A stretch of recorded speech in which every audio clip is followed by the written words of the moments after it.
नमस्कार। टीवी 9 भारतवर्ष के digital platform पर आपका स्वागत है। मैं हूं शिवेंद्र, हाजिर होता हूं आपके लिए लेकर खेल का केंद्र। और खेल का केंद्र में आज ऐतिहासिक जीत की बात जो भारत ने हासिल की गाबा के मैदान में, ब्रिस्बेन के मैदान में, और ऑस्ट्रेलिया को चटाई उन्हीं के घर में धूल। एक ऐसी जीत जिस जीत के बाद देश के प्रधानमंत्री ने, देश के रक्षा मंत्री तक ने भारतीय टीम को दी बधाई।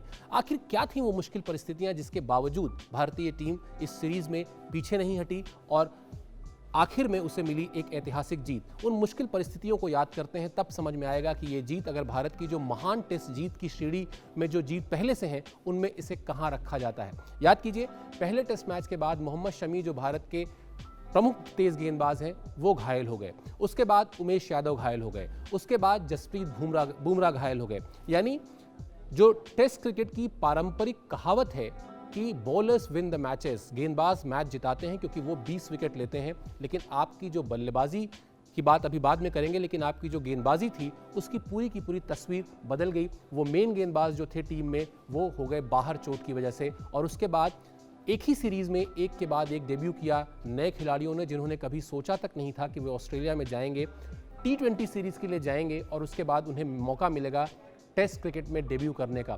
टेस्ट क्रिकेट किसी भी खिलाड़ी के लिए होता है सपना, लेकिन कई खिलाड़ियों का सपना पूरा हुआ ब्लेसिंग इन डिस्गाइज की वजह से, क्योंकि खिलाड़ियों को लग गई चोट।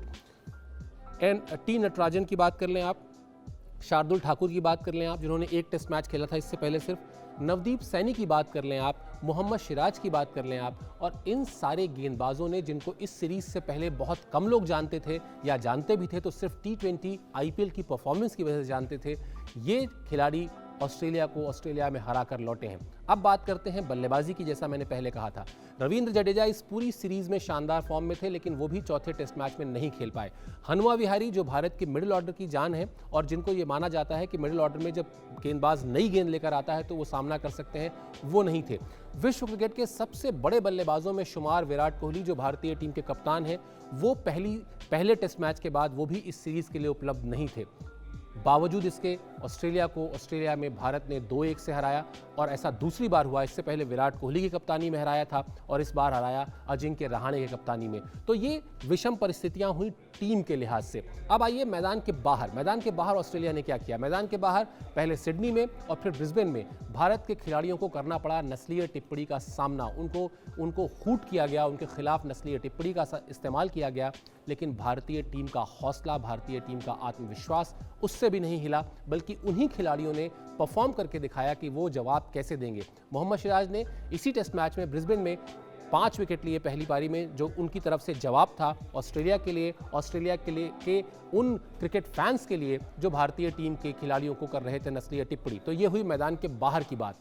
अब सबसे खतरनाक बात जो ऑस्ट्रेलिया के गेंदबाजों ने की, वो लगातार भारतीय टीम के खिलाड़ियों के शरीर पर निशाना साधते रहे, कोशिश करते रहे कि किस तरीके से बाउंसर से उनको डराया जाए। मैच के आखिरी दिन चेतेश्वर पुजारा जैसे खिलाड़ी को, जो प्योर टेस्ट बल्लेबाज हैं, उनको भी चोट लगी, लेकिन भारतीय टीम ने यह दिखाया कि अगर जीत हासिल करना है तो लक्ष्य जीत पर होना चाहिए, विरोधी टीम को, खिलाड़ियों को चोट पहुंचाने पर नहीं। भारतीय टीम के गेंदबाजों ने भी बाउंसर का जवाब बाउंसर से दिया और हर वक्त मैदान में ऑस्ट्रेलिया को यह एहसास कराया कि अगर आप 19 हैं तो हम भी 20 हैं, हम आपसे कम किसी हालत में नहीं हैं। तो ये जो पूरा का पूरा जोश था, ये पूरा का पूरा जो आत्मविश्वास था, ये पूरा का पूरा हर खिलाड़ी का जो कैरेक्टर था, वो निकल के आया। और यही वजह है कि जो टीम सीरीज जीत कर लौट रही है और जो टीम दरअसल इस सीरीज को खेलने गई थी, उसमें है भले ही अनुभव के लिहाज से ज़मीन आसमान का फ़र्क, लेकिन इतिहास इस फ़र्क को नहीं याद रखेगा।